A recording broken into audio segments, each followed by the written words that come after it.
ये कहानी उन बुजुर्गों के मन स्थिति की है जिनके बच्चे कमाई के लिए अर्थात कमाने के लिए शहरों या विदेश में निकल जाते हैं, लेकिन पीछे अपने माता पिता को छोड़ देते हैं। उनकी कोई सुध नहीं लेते हैं। इसी टॉपिक पर हमारी आज की कहानी आधारित है। इसमें बुजुर्ग अपनी कंडीशन बताता है कि बच्चों के बिना घर में उनकी क्या हालत हो जाती है कि उनके बच्चे पीछे मुड़कर नहीं देखे थे और उन्हें किन तकलीफों से गुजरना पड़ता है। इसी के ऊपर आधारित यह आज की कहानी। बहुत पहले की बात है। वनस्पतिपुर नामक गांव था। ये गांव काफी खुशहाल तथा लोग हंसी खुशी रहते थे। जीवन यापन करने के लिए खेती बाड़ी करते थे। अब खेती बाड़ी में इतनी कमाई नहीं होती थी, जिसके कारण लोग शहरों की तरफ पलायन करने लगे। धीरे गांव से काफी लोग शहरों की तरफ पलायन कर चुके थे। इस पलायनवादी परंपरा में जवान लोग अधिक थे या ऐसे लोग थे जो पढ़ लिख कर शहरों की तरफ जा चुके थे। अब इस गांव में अधिकतर बुजुर्गों की संख्या ही पीछे रह गई थी। बुजुर्ग लोग भारी मन से प्रियजनों को शहर की तरफ अलविदा करते दुखी दिखते, लेकिन किया भी क्या जा सकता था। इस तरह से इस गांव में पलायनवादी प्रथा का संचार हो चुका था और जो गांव एक खुशहाल प्रकृति का दिखता था, वहां सन्नाटा फैलना आरंभ हो चुका था। इस गांव में संपत नाम का एक किसान रहता था। इनका परिवार भी काफी खुशहाल परिवार था। संपत काफी मेहनती व्यक्ति था। गांव में उसकी काफी अच्छी इज्जत थी। उसने अपने बच्चों को काफी अच्छी शिक्षा दी तथा जितना हो सका अपने बच्चों को अच्छी से अच्छी पढ़ाई करवाने की कोशिश की। अब उसके बच्चे गांव में सबसे अधिक पढ़े लिखे थे। संपत को इस बात की काफी खुशी थी। उसने मेहनत मजदूरी कर एक किसान होते हुए अपने बच्चों को शिक्षित कर दिया था। संपत का परिवार अब काफी खुशहाल परिवार बन चुका था। अब संपत का बेटा भी खेती बाड़ी में अपने पिता का हाथ बटाने लगा। एक दिन संपत के बेटे गबरू का दोस्त शहर से वापस लौटकर आया तो गबरू शाम को उससे मिला और हाल चाल पूछने लगा। गबरू ने पूछा कि भाई, शहर में आप क्या करते हैं तथा कितनी कमाई धमाई हो जाती है। गबरू के दोस्त ने बताया कि वह शहर में बड़े मजे से रहता है। अपनी कमाई से एक मकान भी ले लिया है, साथ ही एक बड़ी कंपनी में नौकरी भी मिल गई है। महीने का अच्छा खासा कमा लेता है। शहर के बारे में और अधिक बढ़ाया तो गबरू का दिमाग भी थोड़ा सा हिलने लगा। वह भी सोचता है कि क्यों ना मैं भी शहर जाऊं, वहां जाकर मैं भी अपने दोस्त की तरह मजे की जिंदगी बिताऊं। यहाँ खेती में मिलता ही क्या है, सारा दिन माटी में माटी हो रहो और हाथ भी इतना कुछ नहीं लग पाता। उसने शहर जाने की सोची। अगले दिन वह अपने दोस्त से मिला और पूछा कि मेरे लायक शहर में कोई काम होगा क्या, मैं भी तुम्हारे साथ शहर चलूं। के दोस्त ने कहा कि आप तो काफी अच्छे पढ़े लिखे हो, फिर आप शहर क्यों नहीं जा सकते। आपको तो मुझे भी अच्छी नौकरी मिल जाएगी। अगर ऐसा हो सकता है तो मेरे लिए भी कोई नौकरी का इंतजाम कर दो, मैं भी आपके साथ चलूंगा। गबरू के दोस्त ने कहा ठीक है, मैं कल शहर जाऊंगा तो तुम भी मेरे साथ चलना, वहां तुम्हारे लायक कोई काम दिला दूंगा। धीरे धीरे समय के साथ वेतन भी अच्छा हो जाएगा। गबरू अपने घर की ओर चल दिया। रास्ते में उसे अपने दोस्त की बातें याद आ रही थी। उसने सोचा क्यों ना मैं भी शहर जाकर कोई नौकरी करूं तथा मैं भी अपने दोस्त की तरह मकान लेकर वहां रहूं पूरे परिवार के साथ। उसने कहा कि मैं पिताजी से बात करता हूं इसके लिए। वह अपने घर पहुंचा। उसने रात का खाना खाया और सोने को चल दिया। पिताजी से बात करने की कोशिश की, लेकिन कुछ सोचकर फिर वापस हो जाता। उसे रात नींद भी नहीं आई और पूरी रात दोस्त की बातों के बारे में सोचता रहा और अलग अलग प्रकार के सपने संजोता रहा।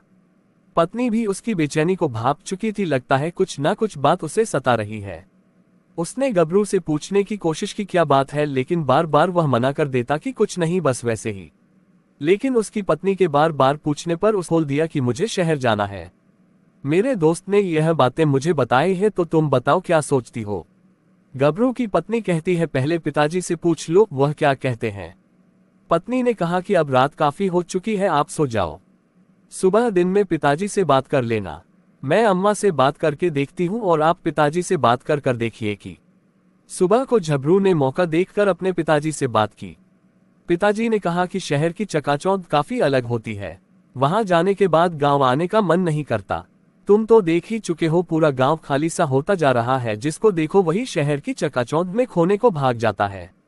यहाँ रहकर भी तो जीवन यापन कर सकते हैं, इतना भी क्या पैसे के पीछे भागना। यहाँ ताजी हवा, साफ सुथरा खाना, वहाँ कितना जिंदगी जी लाएंगे, यहाँ कुछ वर्ष अधिक जी लेंगे। शहर में जिया नहीं जाएगा। तुम्हें किस चीज की कमी है और आगे तुम्हारी इच्छा, मैं मना नहीं करूंगा। अगर तुम जाना चाहते हो तो जा सकते हो, लेकिन मेरी बातों को जरा गौर करना, फिर जो तुम्हारा मन हो वह करो। गबरू ने कहा कि पिताजी मुझे एक बार शहर जाकर देखने दो, अगर कोई काम धंधा अच्छा मिल गया अच्छी कमाई होने लगी तो मैं फिर आप सबको भी अपने साथ ले जाऊंगा। अगले दिन झबरू तैयार होता है और अपने दोस्त के साथ शहर की ओर चल देता है। शहर जाकर गबरू के दोस्त ने उसे अपना मकान दिखाया तथा एक कमरे में उसे ठहरा दिया। झबरू के दोस्त ने कहा कि आज आराम करो, कल मैं तुम्हें अपने ऑफिस लेकर चलूंगा और मालिक से बात कर जो तुम्हारे लायक काम होगा वह मैं तुम्हें दिलवा दूंगा। अगले दिन झबरू का दोस्त उसे अपने ऑफिस ले गया तथा मालिक से मिलवाया। मालिक ने झबरू की क्वालिफिकेशन के अनुसार उसे अपने ऑफिस में काम दे दिया। कुछ दिन बीत गए, झबरू ने ऑफिस में काफी अच्छा मुनाफा करके दिया, जिसकी वजह से खुश होकर झबरू की तनख्वाह तथा उसका पद बढ़ा दिया। झबरू सोचता है कि अब वह अच्छे से यहाँ सेटल हो चुका है तो क्यों ना गांव से सबको यहाँ ले आए। ऑफिस से 2 दिन की छुट्टी लेकर वह अपने गांव की तरफ चल दिया। गांव पहुंचकर भोलू अपने परिवार से मिला। उसने अपने पिताजी से कहा कि चलिए पिताजी, अब हम शहर चलेंगे। मेरी काफी अच्छी तनख्वाह भी हो गई है और मैंने एक मकान भी ले लिया है, तो आप सब मेरे साथ चलकर रहे। लेकिन झबरू के पिताजी ने साफ इनकार कर दिया कि अब शहर जाकर क्या करेंगे। इस जीवन के थोड़े ही दिन रह गए हैं, इन्हें भी यहीं इसी गांव में बिता लेने दो। मैं शहर जाकर ज्यादा दिन तक नहीं जी पाऊंगा, क्योंकि मेरी यादें इस गांव से जुड़ी हैं। यही मेरा परिवार है, यही मेरा सब कुछ है। बेटा, मुझे गांव से दूर ना करो। मैं यहीं रहूंगा और आखिरी दम तक भी यहीं जीता रहूंगा। झबरू के बार बार कहने पर भी पिताजी नहीं माने। पिताजी ने कहा कि तुम अपने बच्चों को लेकर वहां चले जाओ, मुझे और तुम्हारी माता जी को यहीं रहने दो। 2 दिन काफी मनाने के बाद भी उसके पिताजी ना माने तो वह अपने परिवार को लेकर शहर को चल दिया। पिताजी ने जाते जाते कहा कि कभी कभार मिलने भी आ जाना, मैं यहाँ तुम्हारा इंतजार करूंगा। बच्चों को भी लेकर आना ताकि मैं इनको अपने कंधे बिठाकर खिला सकूं, क्योंकि अब जीवन के ज्यादा दिन नहीं बचे हैं, जो बचे हैं वह इसी गांव में काटना चाहता हूं। झबरू अपने परिवार समेत शहर को चल दिया। कुछ समय तक तो झबरू कभी कभार अपने माता पिता से मिलने आता रहा, लेकिन अब काफी समय बीत गया, झबरू आने का नाम नहीं लेता। संपत झबरू का इंतजार करता चौपाल पर बैठा रहता अपने पुराने साथियों के साथ कि आज झबरू आएगा, लेकिन आज फिर झबरू बस से नहीं उतरा। संपत को वह दिन याद आ जाता है जब उसने भारी मन से झबरू को शहर के लिए विदा किया था। अब संपत की मानसिक स्थिति काफी बिगड़ती जा रही थी। संपत को दिखना भी कम हो चुका था और ऊपर से बच्चों की जुदाई अब सही नहीं जा रही थी। वह चौपाल पर बैठकर ही अपना ज्यादातर समय बीताता। खेत में जो थोड़ा बहुत होता वृद्ध दंपति उसी से गुजारा करते।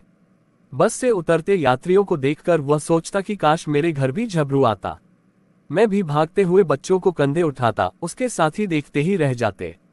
जब कोई पैसेंजर बस से उतरता, ये कौन से घर जाएगा, काश हमारे घर भी कोई आता, हमारी वीरान जिंदगी को भी रोशन करता। यही सोचते सोचते काफी दिन बीत चुके थे।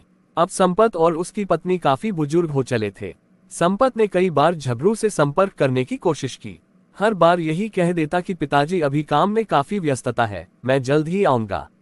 यही दिलासे उम्मीद देकर झबरू हर बार व्यस्तता बता देता, लेकिन आने का नाम नहीं लेता। इधर उसकी मां की तबीयत भी काफी खराब हो चली थी। संपत ने कई बुलावे भेजे लेकिन झबरू नहीं आया। उसने कहा कि इतनी क्या काम की व्यस्तता हो गई कि बीमार मां से मिलने भी नहीं आ सकता। ठीक है, जब तुम्हारा मन करे तब आ जाना, मैं तुमसे कुछ नहीं कहूंगा। बस यही बात है कि एक बार आखिरी समय अपनी मां से मिलने आ जाता, क्या पता वह कब इस दुनिया से चल बसे। संपत ने पत्र की अंतिम लाइनों में यही लिखा कि तरक्की खा गई मेरे अपने प्यारों का साथ। संपत आज भी अपने जीवन के आखिरी पड़ाव में उस बरगद के नीचे अपने बच्चों के इंतजार में बैठा है।